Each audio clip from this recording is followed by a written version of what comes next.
Bueno, la semana pasada vimos eh, fuerzas intermoleculares haciendo énfasis en los líquidos, en el agua, en las propiedades del agua y las características de ese maravilloso líquido. Y hoy entonces vamos a ver disoluciones siempre con la perspectiva de resaltar las disoluciones acuosas, porque ustedes saben la importancia que tienen las disoluciones. Muchos compuestos y procesos químicos se llevan a cabo en disolución y obviamente muchos de ellos en disolución acuosa. De hecho, 3/4 del cuerpo humano son agua y obviamente muchos procesos de la vida bioquímicos se llevan a cabo en medios acuosos. Así que entonces nosotros aquí hoy vamos a hacer énfasis en eso para presentar de una manera un poquito diferente pues las propiedades de las disoluciones como hemos llamado la presentación. Y obviamente una de las disoluciones más espectaculares es el mar. El mar es un cúmulo, eh, un receptáculo de muchos compuestos minerales que se disuelven en el agua y que obviamente van a dar al mar, ¿no? De allí que le hemos puesto, como ustedes ven, al lado aquí para introducirlos en el tema de las disoluciones, una gran disolución, una disolución extensa, como es el mar. Así que en el mar, si uno hace una revisión quizás en la literatura, se va a dar cuenta que hay una gran cantidad de sustancias disueltas en el agua, algunas provenientes inclusive de tierra adentro por disolución en los ríos, ¿no? En el agua de los ríos, ¿no? Así que es quizás dándole un carácter nacional allí a la presentación, viendo una de nuestras playas del interior de la República.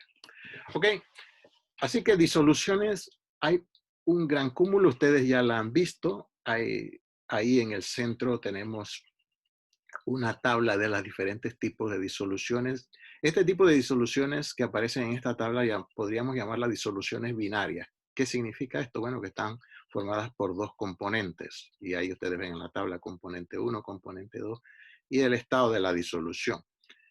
En la izquierda ustedes ven el contenido de un vaso con una bebida gaseosa y obviamente entonces ese sería el ejemplo de tener disuelto un gas en líquido, ¿no? Y que la disolución fuera líquida. Y ahí entonces, como ustedes ven, vamos a utilizar nuestro puntero clásico. El agua gaseosa sería este ejemplo que tenemos representado en esta imagen, igual para este caso. Aquí hemos puesto dos bebidas debajo de la gaseosa transparente. Una de ellas, que quizás va a ser discutible, el que si la consideremos una disolución, hay cosas que son discutibles cuando uno se mete a fondo en el asunto. Del lado derecho, un clásico ejemplo de una disolución de líquido en líquido, como sería alcohol en agua, pero claro, en una bebida comercial nuestra, ¿no? Que sería el caso de líquido-líquido y la disolución líquida, etanol en agua, ¿no? Pero ya con un ejemplo de una bebida muy popular, ¿no? En el caso que tenemos aquí, debajo del ejemplo del alcohol, sería el caso de un sólido cristalino disuelto en agua, o sea, por ejemplo, sería esto, sólido, líquido, y la disolución es líquida, o sea, digamos, cloruro de sodio en agua, como está aquí, caería dentro de esta imagen que tenemos aquí.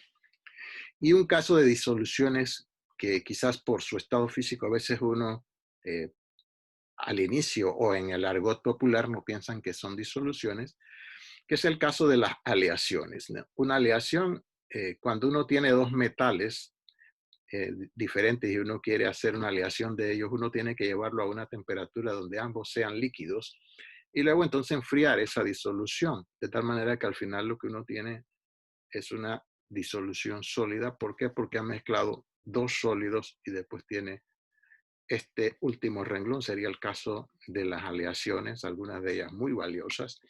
Y en el en el mundo, en la era actual, pues la mayoría de los materiales, muchos son aleaciones, no son materiales puros, o sea, no son metales puros. Y ese sería el ejemplo último que está allí. Bien, entrando en algunos detalles, en el capítulo 4 del texto se hacía una introducción de disoluciones y había unas definiciones allí que vamos a entrar a revisarlas porque algunas de ellas son discutibles y es lo que ustedes van a ver la diferencia entre las definiciones muy básicas y ya las definiciones en la medida en que uno va a, adentrándose más en materia, por decirlo de alguna manera. Entonces el texto por allá en el capítulo 4, tal como ustedes ven aquí, esta tabla es de allá, del capítulo 4, no de este capítulo que estamos abordando, el 12. Dice que una disolución es una mezcla homogénea de dos o más sustancias. Entonces ahí le hemos puesto entre comillas. ¿Por qué? Porque bueno, cuando uno ve a fondo, una mezcla puede parecer homogénea a la vista, pero si uno la mira al microscopio y luego en microscopios más potentes como el microscopio electrónico, a lo mejor no parezca una mezcla homogénea. Así que si yo les pregunto a ustedes, si ustedes ven la leche y un vaso de leche, uno lo ve homogéneo, pero si uno lo mira al microscopio, obviamente ve las fases acuosas separadas de algunas sustancias que están suspendidas. Así que por esa razón yo le he puesto allí, entre comillas, bueno, una disolución, una mezcla homogénea de dos más sustancias, tendríamos que añadirle a la vista, ¿no? Porque, como les acabo de dar un ejemplo, la homogeneidad puede depender de si uno es capaz de tener un instrumento que le permita ver, digamos, al soluto y al disolvente, entonces ya quizás no vea la mezcla tan homogénea. Y eso, de todas maneras, vamos no a entrar en polémica con las definiciones clásicas. El soluto dice allí de una vez, siguiendo la misma línea que estoy planteando, el mismo hilo conductor, como dicen por ahí unos paisanos, el soluto es la sustancia presente en menor cantidad. Ah, pero en menor cantidad, que estamos hablando de en masa, en volumen, o estamos hablando en número de partículas. Y eso les voy a dar un ejemplo. Y dice que el disolvente es la sustancia que está en mayor cantidad. ¿En mayor cantidad en qué? Porque vamos a suponer, si nosotros tomamos un recipiente de alcohol al 95%, ¿sí? Es la mezcla de dos líquidos, como veíamos en la transparencia anterior, el etanol y el agua. Y en ese frasco etanol al 95 se está considerando el agua como el disolvente, ¿no? Aun cuando la sustancia que está en mayor proporción es el alcohol. Entonces yo diría, en realidad es una... voy a hacer un paréntesis para darle ingreso a algunas personas que creo que han llegado. Sí, por aquí llegó otro, llegó Elliot. Vamos a ver si podemos admitirlo. Déjame soltar un momentito esto para darle acceso aquí. Ya está admitido. Ah, así que por eso yo he puesto entre comillas el que está en menor cantidad y el que está en mayor cantidad, porque fíjense que cuando uno dice alcohol al 95 para el alcohol concentrado, ese que venden, es alcohol comercial también, o alcohol al 70, tienen una cantidad del alcohol mayor en proporción, si estamos hablando volumen a volumen, que agua, y entonces, sin embargo, se sigue considerando al agua el disolvente. Bien, pero quizás eso pueda entenderse en la medida en que veamos algunos esquemas que tenemos por allí más adelante. Allí en ese capítulo 4, quizás al inicio también, como ustedes ven, ahí en la tabla, déjenme quitar el puntero para cerrar esto por aquí, no sé si estará saliendo en la grabación.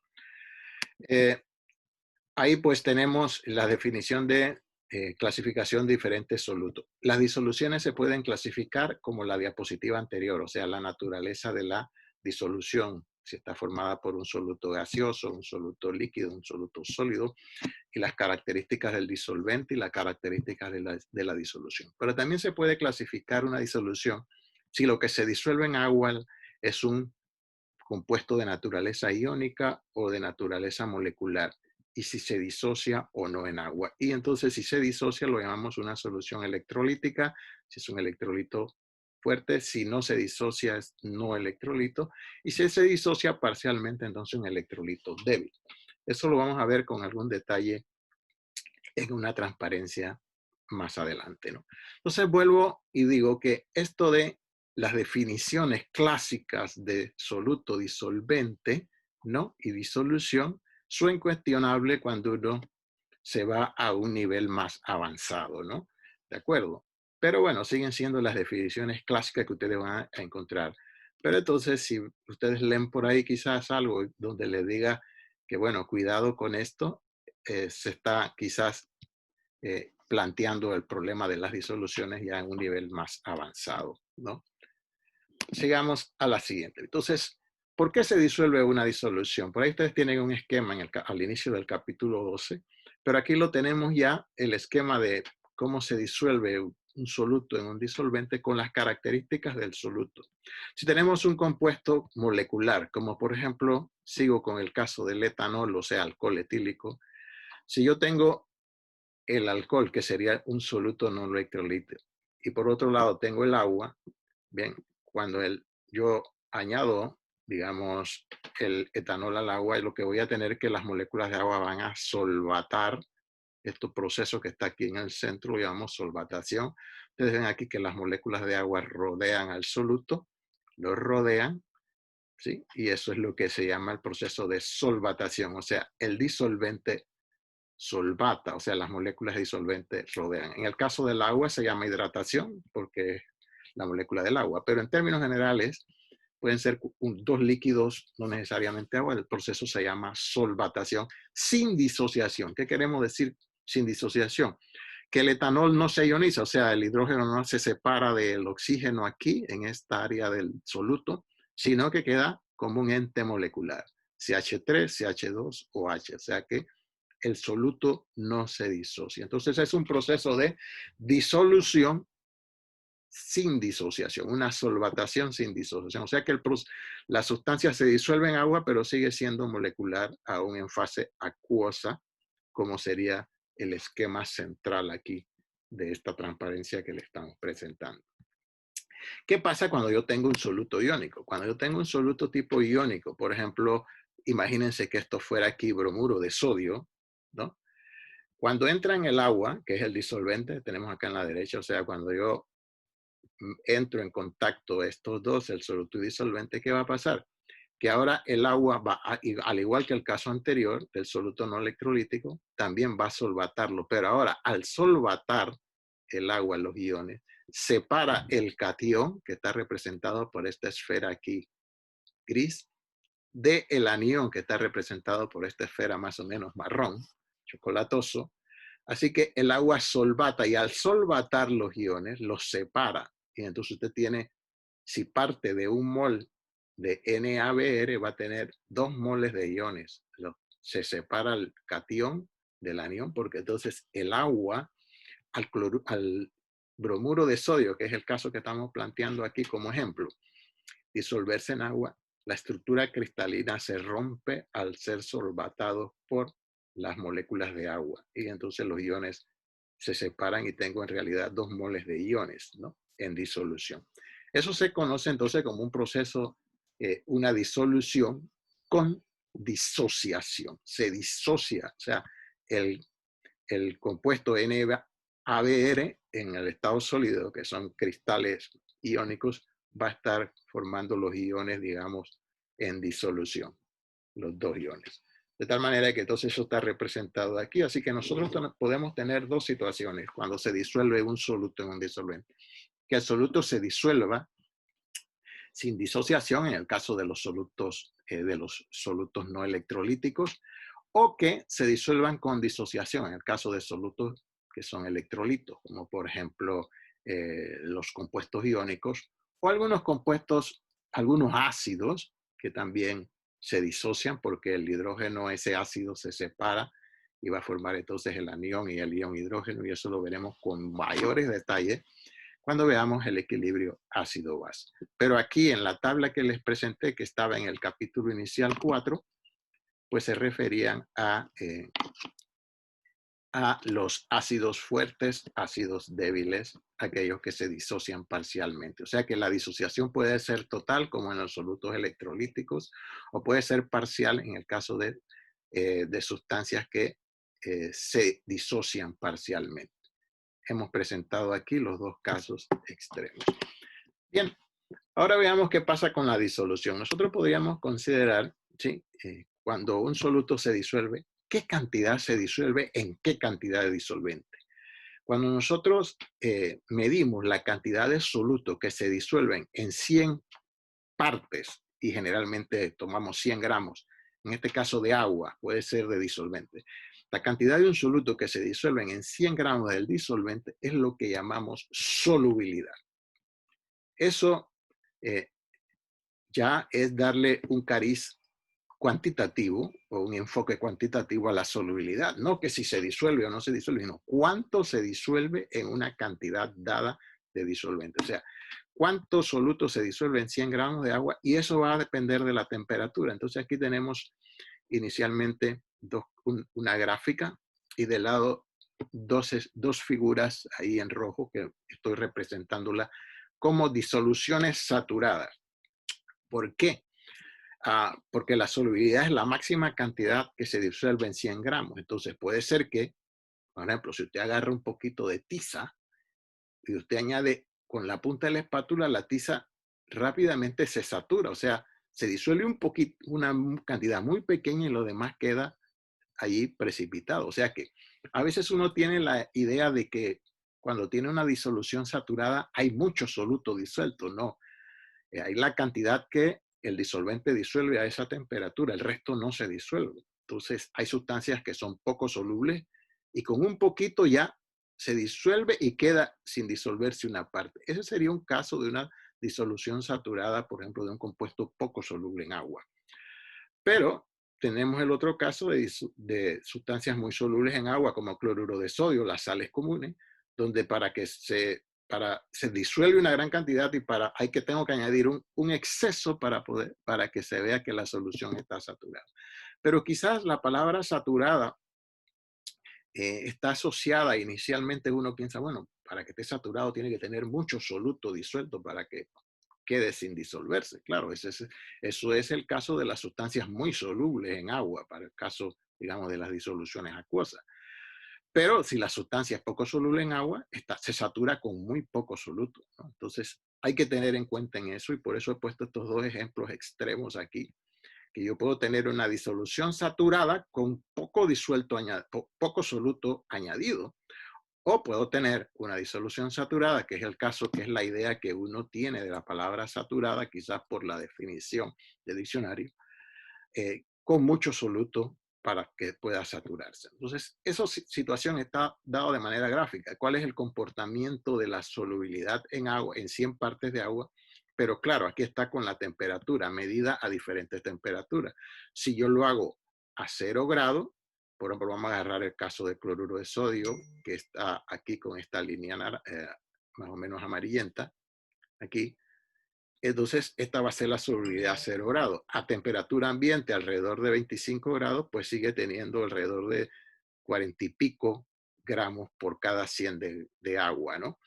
Y así varía muy poco, inclusive en el rango de 0 a 100 grados. Pero fíjense, por ejemplo, esta sustancia que está en esta línea negra, que es el nitrato de potasio. El nitrato de potasio a baja temperatura tiene una solubilidad, bueno, no tan alta, pero cuando yo empiezo a subir a 40, se dispara de manera exponencial, como el virus maldito, de manera exponencial. Y, por ejemplo, a 60 grados ya yo tengo que hay más de 100 gramos de nitrato de nitrato de potasio, perdón, por cada 100 gramos de agua. Entonces, la solubilidad aumenta mucho con la temperatura para esos casos. Hay otros que la temperatura no les afecta tanto. Y estos son esquemas que permiten tener aplicaciones. Una aplicación es, por ejemplo, este nitrato de plata, el nitrato de potasio, perdón, no sé, se me ha metido en la cabeza nitrato de plata. Este nitrato de potasio, sí, es muy soluble a alta temperatura, menos soluble a baja temperatura. Entonces, esas son propiedades que puedo utilizar para lo que se conoce como cristalización. Si es el compuesto puro, lo puedo purificar por cristalización, o sea, si tengo solamente el nitrato de potasio solo, pero si yo lo tengo mezclado, por ejemplo, con cloruro de sodio, entonces si hay una mezcla de esas dos sales, también la cristalización fraccionada, que es calentar y luego enfriar, ¿sí? a una temperatura en la cual todo el cloruro de sodio esté disuelto, entonces yo puedo ir separando una mezcla de nitrato de potasio con cloruro de sodio. Una mezcla de esas dos sales, yo la puedo hacer calentando a temperatura alta y enfriando a una temperatura donde todo el cloruro de sodio quede disuelto y el cloruro de el nitrato de potasio empiece a cristalizar, ¿no? Así que la solubilidad es una propiedad que me permite a mí hacer la técnica de, ya sea de cristalización fraccionada, como este ejemplo que está en esta gráfica de la derecha, o como un proceso de purificación de un solo cristal, ¿no? De un cristal para purificar el cristal. Yo puedo también basarme en la solubilidad de él, sobre todo si es muy soluble en caliente y poco soluble en frío, como es el caso del nitrato, yo lo puedo purificar a él solo. Y cuando esté en una mezcla con otro que es menos soluble que él a altas temperaturas, entonces puedo usar el proceso que está planteado en el texto aquí en esta figura de cristalización fraccionada. Entonces son dos características de aplicación práctica, es las características de aplicación práctica del concepto de solubilidad. ¿Cómo se miden las cantidades de soluto y disolvente? Bueno, cuando uno expresa la relación entre soluto y disolvente, entonces aparece lo que llamamos unidades de concentración. Y esto lo vamos a ver aplicado en los problemas más bien, que es dar una explicación aquí, porque obviamente vamos a hacer énfasis en esas 4 que están allí nada más.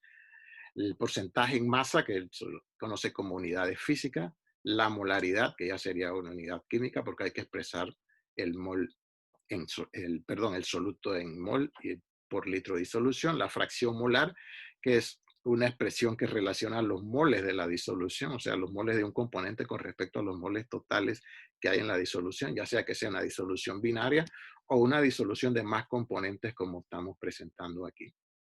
Y la molalidad, que es una propiedad relacionada al número de partículas que tiene que ver de expresar los moles de soluto en una cantidad dada de disolvente expresada en kilogramos, ¿no? Entonces, vamos a hacer énfasis en esta porque está relacionada a algunas propiedades de las disoluciones que vamos a dar a continuación bajo el enfoque de propiedades coligativas, ¿no?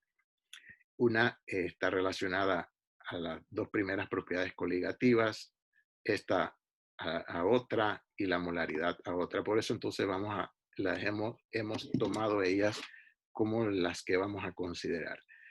Y porcentaje en masa, que puede ser la masa del soluto, siempre la relación es soluto a disolvente. Eso no lo pierdan de vista, ¿sí? Por lo general es así, cualquier unidad de concentración que utilicemos. Bien, vamos a agarrar un caso muy práctico. Ustedes ya saben que existe un producto comercial que llaman coolant. En Panamá lo llamamos coolant. No es más que una disolución bastante concentrada de etilenglicol en agua, ¿no? Y ustedes compran en el comercio los galones de el famoso coolant y ahí los hay. A veces le añaden colorantes para que sean más atractivos, algunos de coloraciones rojas, otros de coloraciones verdosas. Bien, pero el etilenglicol aquí lo hemos querido representar en este esquema. Aquí está, digamos, el líquido. El etilenglicol es un líquido bastante viscoso. Y el agua. ¿Y qué pasa si nosotros añadimos el etilenglicol al agua? Vamos a tener entonces una disolución transparente. Si el etilenglicol, si no se le añade ningún aditivo para darle color. El darle color es para hacerlo atractivo a veces a la vista del comprador. Pero el etilenglicol puro es totalmente transparente como el agua. Así que entonces, pero es más viscoso, ¿no? Un poco más aceitoso. Si lo añadimos, entonces va a formar aquí el caso de una disolución de 2 líquidos, ¿sí? ¿Y qué va a suceder? Si consideramos el agua como el disolvente, entonces lo que hace un soluto no volátil, como es este, que es muy poco volátil, ¿no? En el agua es que cambia las propiedades del agua. Cambia su punto de fusión, cambia su punto de ebullición y aparecen 2 propiedades relacionadas allí, como la presión osmótica, ¿no?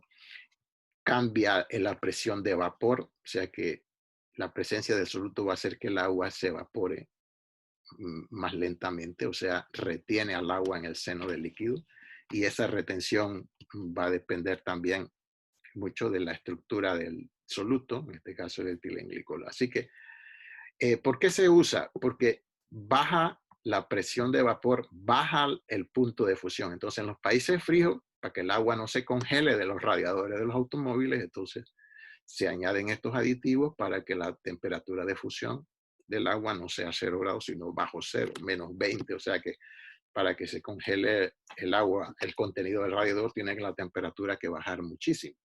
E igual en verano, el mismo efecto, el mismo etilenglicol, la solución de etilenglicol, tiene la propiedad de aumentar el punto de ebullición del agua. O sea que el agua entonces, como su presión de vapor es menor, entonces para que se obtenga la temperatura de ebullición normal, o sea, cuando la presión de vapor iguala a la presión atmosférica normal de una atmósfera, hay que calentar más de 100 grados. Entonces, eso es, digamos, algunas aplicaciones prácticas de estos conceptos de propiedades coligativas. O sea que podríamos ver las propiedades coligativas. Hay diferentes definiciones en los textos.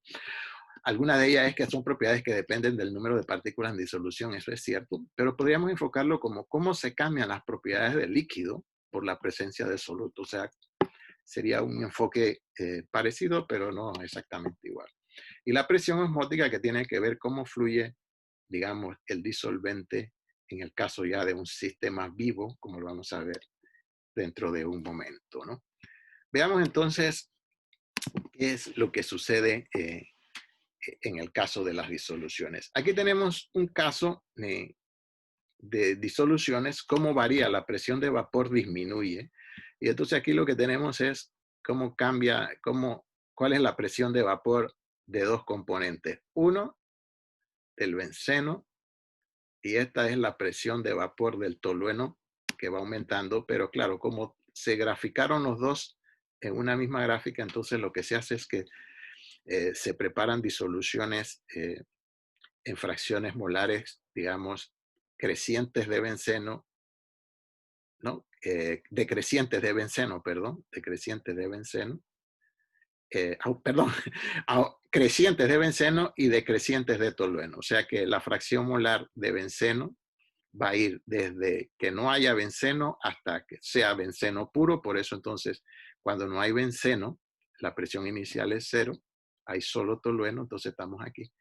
Y al final solamente tengo benceno puro, y entonces estoy acá con la presión. O sea que el punto inicial es no tengo benceno o solo tengo benceno, y en el medio voy a tener una combinación de benceno con tolueno. O sea que al comienzo yo tengo solo tolueno, por eso la gráfica muestra aquí esto. Y luego como voy bajando y voy aumentando, entonces la presión del tolueno va bajando y la del benceno va aumentando. Y la suma de estas dos comportamientos es la disolución, que es esta línea que está aquí. ¿Sí? Entonces la presión de vapor de la disolución, si es la suma de las presiones parciales de los dos componentes que tienen cierta volatilidad, entonces este comportamiento que vemos aquí es lo que decimos una disolución ideal. O sea, es una disolución de dos componentes, en este caso benceno y tolueno, donde podemos medir la presión de vapor de esos dos componentes, en este caso son dos líquidos a temperatura ambiente, y ver si el comportamiento es como el que aparece aquí en esta línea continua roja, entonces decimos que es un comportamiento de una disolución ideal. ¿Qué obedece esta expresión matemática donde la presión de la disolución es la suma de las presiones parciales de cada uno de sus componentes? Y eso se conoce como la ley de Raoul. Okay.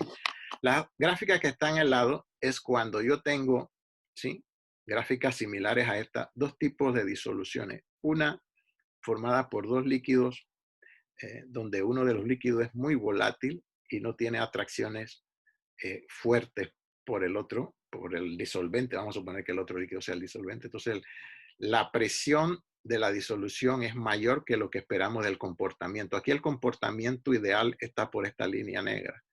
Entonces, es mayor que la esperada de un comportamiento. Por eso hemos puesto aquí desviamientos del comportamiento ideal. Si por otro lado, la disolución está formada por dos componentes líquidos, vamos a decirlo, en este caso la ley de Raoul es más fácil verla líquido, porque los líquidos podemos medir más fácilmente la presión de vapor, ¿no? Por razones prácticas, no es por otro motivo. Uh, Aquí en este caso el comportamiento ideal sería en negro, pero vemos que la presión de la disolución, ¿sí? O sea, la suma de las presiones parciales de los dos líquidos es menor que la que yo debiera esperar del comportamiento ideal. Entonces, este es un desviamiento en el caso de cuando el soluto, el líquido que es el soluto, tiene atracciones fuertes por el disolvente. Por ejemplo, atracciones de tipo puente de hidrógeno, entonces esperaríamos este comportamiento, ¿no? ¿Por qué? Porque el soluto ahí está reteniendo un poco y entonces la presión es menor que lo que se debiera esperar de un comportamiento ideal de la suma de las presiones parciales. O sea que la presión de la disolución es menor de lo que yo espero de la suma de las presiones de vapor de cada componente por separado, o sea, la suma de estas dos líneas punteadas que están aquí. Este es un caso un poco, quizás ustedes lo vean, ustedes están estudiando farmacia, lo vean en físico-farmacia, posiblemente vean este tipo de consideración, ¿no? Por eso yo lo he considerado presentárselos aquí. Lo más clásico es ver simplemente las propiedades coligativas clásicas, lo que llamamos el descenso en el punto de ebullición, de fusión, perdón, y el aumento en el punto de ebullición. Aquí tenemos la gráfica para el caso del agua.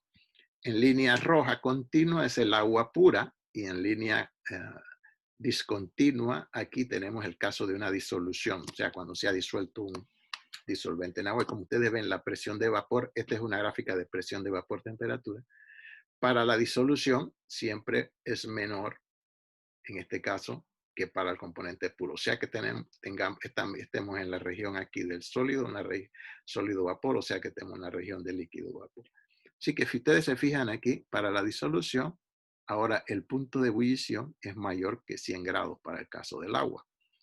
Y aquí el punto, que es la de fusión, que es la temperatura a presión atmosférica normal a la cual se congela el agua, que es 0 grados, si yo tengo una disolución, por ejemplo, cloruro de sodio en agua, entonces, o cualquier soluto poco volátil en agua, entonces baja el punto de fusión. Por eso ustedes ven que una de las formas de mantener el hielo es añadirle, para que demore más, es añadirle sal. ¿Por qué? Porque entonces el punto de fusión baja. Así que para que todo el hielo se funda hay que calentar más, o sea que demora más tiempo. Eso es digamos, una aplicación que ustedes ven por allí comúnmente, que se le echa sal a las mezclas de agua con hielo. Eso es para que el hielo tarde más, porque el punto de la temperatura de fusión del hielo baja, entonces se tarda más tiempo en calentarse para que se consuma el hielo, ¿no? Entonces, una aplicación práctica. ¿Y qué pasa con el punto de ebullición? Aumenta. Entonces, eso lo llamamos de manera general descenso crioscópico si estamos en esta región de congelación del agua, o aumento ebullioscópico si estamos en el área de el punto de ebullición del agua. Entonces, aquí tenemos eso, la cantidad en que se aumenta está en proporción de la concentración de la disolución acuosa, y eso lo vamos a ver dentro de un momento en forma matemática. Y cada uno de los disolventes va a tener una constante para el punto de fusión, que para el caso del agua es 1,86, y una constante para el punto de ebullición, que sería 0,52 en el caso del agua, que es la primera que está aquí. Y hay otros disolventes aquí cuyas constantes están y sus temperaturas tanto de fusión como de ebullición. Claro, punto de congelación o punto de ebullición. Congelación o fusión, la temperatura es la misma, ¿no? Congelación si usted lo ve de líquido para sólido, pero fusión si usted lo ve de sólido para líquido, ¿no? Es la misma temperatura, pero depende de en qué dirección usted esté haciendo énfasis en el fenómeno. Ok, así que eso sería, digamos, la parte de estas propiedades. Luego, miren que se está presentando. Déjenme regresar un poquito a esta diapositiva. El aumento del punto de ebullición está representado aquí matemáticamente, ¿sí? Por una expresión matemática. El descenso del punto de fusión está aquí, llamamos descenso, o sea, la variación en el punto de fusión va a ser igual a la concentración molar de la disolución por la por la constante del punto de fusión o la constante crioscópica. El descenso de la presión de vapor, cómo varía la presión de vapor del agua, va a estar dada por la presión de vapor del disolvente, en este caso del agua pura, por la fracción molar del soluto. Y eso lo podemos calcular, ya sabemos, por ahí hemos hecho ya algunos problemas donde se calcula fracción molar y molalidad. Y luego todas estas dos están en términos de molalidad, la presión de vapor en términos de fracción molar, pero la presión osmótica está dada en términos de concentración en moles por litro de disolución, o sea, lo que llamamos molaridad. O sea, la presión osmótica, que vamos a ver dentro de un momento del fenómeno, se calcula multiplicando la molaridad de la disolución por el reporte. ¿Ok? Así que creo que debimos haber puesto esto allá donde hablábamos de la constante, haber puesto estas dos que están aquí. Quizás lo hagamos para la presentación que le vamos a dejar para que ustedes estudien después. Debemos haberlas puesto aquí. ¿Por qué? Porque aquí aparecen las constantes, ¿no? Y las temperaturas correspondientes, ¿no? Para efecto de los problemas que hemos asignado aquí de la actividad 8 que veremos al final de la clase. La otra propiedad coligativa que está relacionada al número de partículas, claro, pero expresada en molaridad, no en molalidad, es la presión osmótica. Bien, la osmosis es el proceso de cuando atraviesa el disolvente a través de una membrana semipermeable. ¿Por qué se dice que es una membrana semipermeable? Porque esa membrana permite solo el paso del disolvente, no permite el paso del soluto, o permite el paso solo de aquellas partículas que tienen el tamaño propio de los poros de la membrana, representadas aquí de este lado por esta línea punteada negra. Si yo tengo, por ejemplo, algunos iones, ¿no? Algunos iones son capaces de pasar a través de la membrana semipermeable, ¿no? Entonces, en realidad, el paso de partículas a través de la membrana semipermeable depende del tamaño de la partícula. Por lo general, en el caso de disoluciones acuosas relacionadas a sistemas vivos, el componente que pasa a través de la membrana semipermeable generalmente es el disolvente, en este caso el agua, por lo general.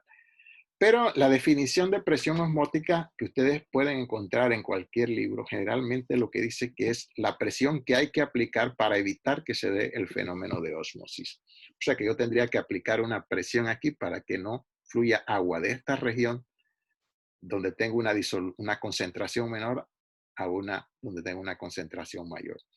Eso tiene implicaciones muy significativas en el caso de los sistemas biológicos, que está representado aquí en el centro de la gráfica, qué es lo que pasa con la pérdida o entrada de agua a la célula, dependiendo de la concentración de un componente, ¿no?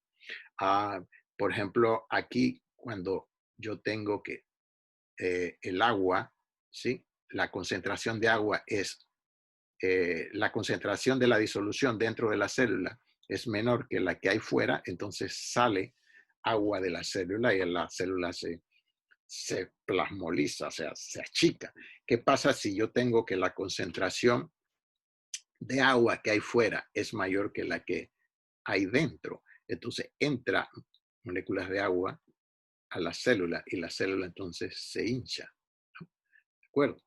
Lo que debe ser, lo que debe haber siempre es un equilibrio entre la cantidad de agua que necesita la célula que entra y que sale. O sea que por eso la membrana va a tener digamos, el movimiento, el fenómeno de ósmosis tiene una importancia muy grande en estos casos de qué pasa con la pérdida de agua en las células, ¿no? La deshidratación o la hidratación excesiva. Eso, las gráficas que están abajo son las situaciones de las tres imágenes del centro, pero ya visto por una técnica ya instrumental que tiene que ver con imagenología, lo que ustedes ven que por ahí en los hospitales se utiliza. Entonces, esto tiene, digamos, la base de esto es la base teórica que estamos planteando, que se conoce como presión osmótica y que se puede calcular en función de la concentración de las disoluciones, ¿no? ¿Qué pasa cuando yo tengo un disolvente que se disocia? O sea, una disolución con disociación. Que si yo parto de un mol, digamos, de fórmula del ion, o sea, por ejemplo, NaCl, cuando se disuelve en agua, yo no tengo un mol de partícula, tengo 2 moles de iones. Eso es lo que se conoce como el factor I, y por eso aquí, como una diapositiva especial, hemos puesto propiedades coligativas de disoluciones de electrolitos. Déjenme un momentito, tengo que arreglar aquí esto para que no, para que no me oculte lo que quiero decir. Vamos a ponerlo entonces por acá abajo ahora. Las propiedades coligativas de disoluciones de electrolitos, ¿no? Entonces, ese factor I es el número real de partículas en disolución con respecto a las unidades formulares, o sea, digamos, si es una molécula, la fórmula molecular, y si es el compuesto iónico, la forma empírica del compuesto iónico, ¿no? Y ese I lo podríamos considerar desde el punto de vista teórico la cantidad de iones. Por ejemplo, si yo tengo cloruro de sodio, en disolución eso va a dar 2 moles de ion, entonces I lo consideramos 1. Eso sería lo teórico, o sea, que ponen aquí como calculado. Pero eso también se puede medir experimentalmente y entonces es lo que ponen aquí en esta tabla del capítulo 12, la tabla 12.3, el factor de Van Hoff medido y el calculado, o sea, el que uno teóricamente asume.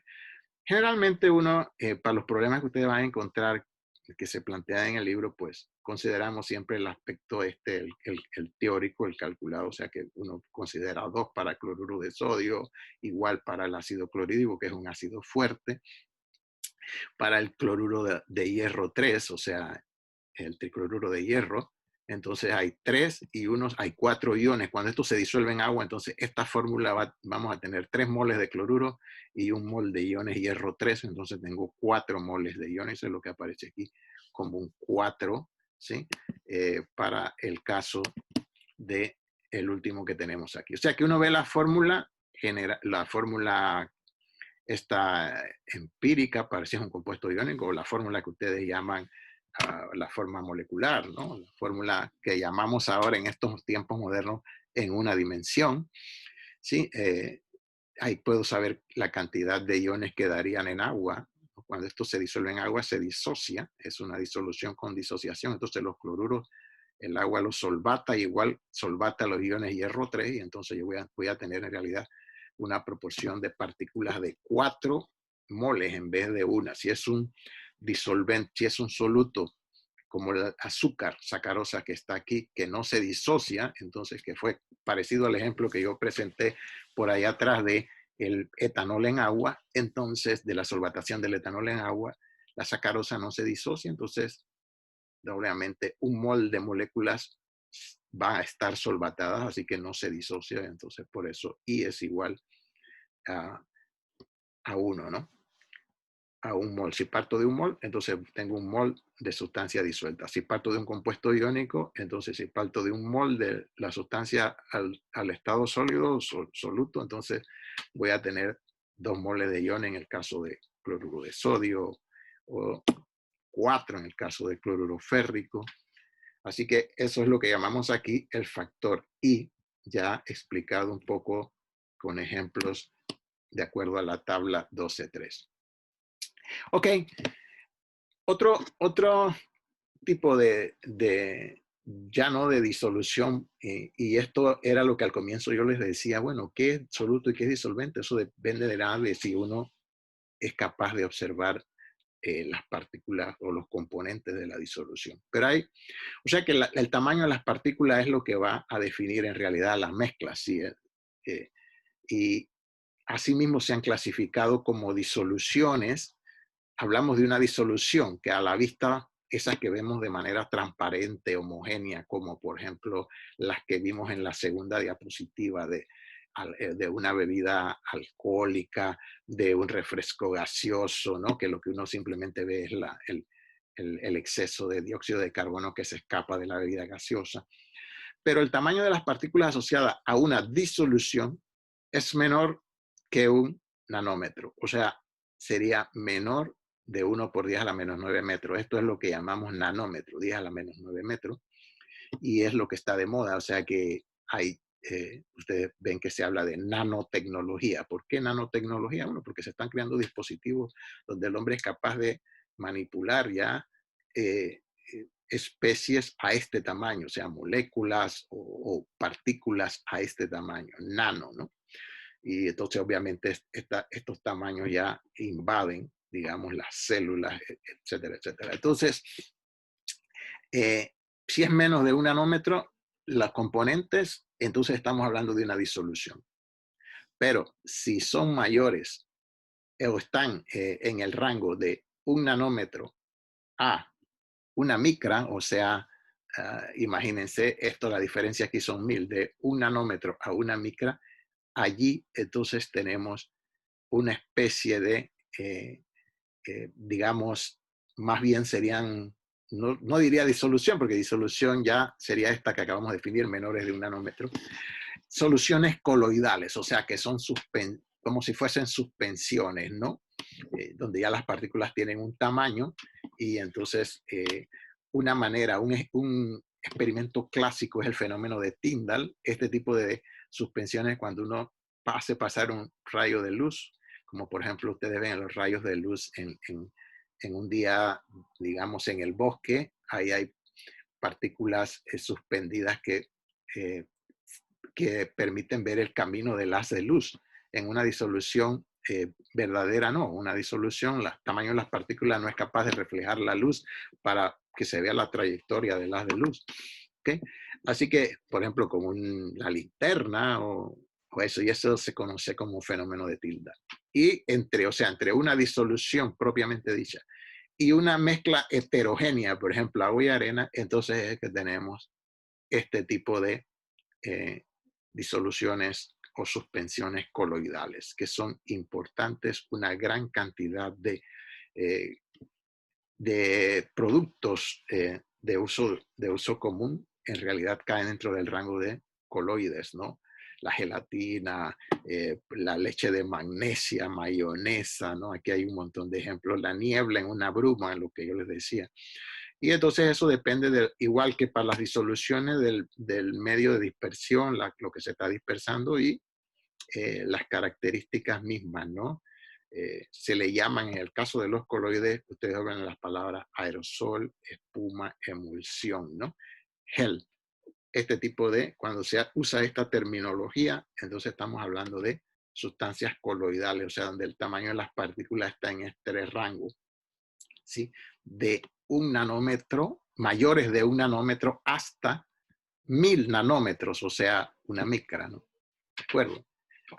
Así que entre una solución, una mezcla heterogénea y una disolución, que es una mezcla homogénea, entonces tenemos lo que llamamos los sistemas coloidales, ¿okay? Que son propios de sistemas vivos, ¿no? Y en biología quizás entonces ustedes verán esto con más detalle, eh, las características y propiedades de los coloides, inclusive lo tienen que estudiar para cuando en su carrera por efecto de que los medicamentos obviamente van hacia células.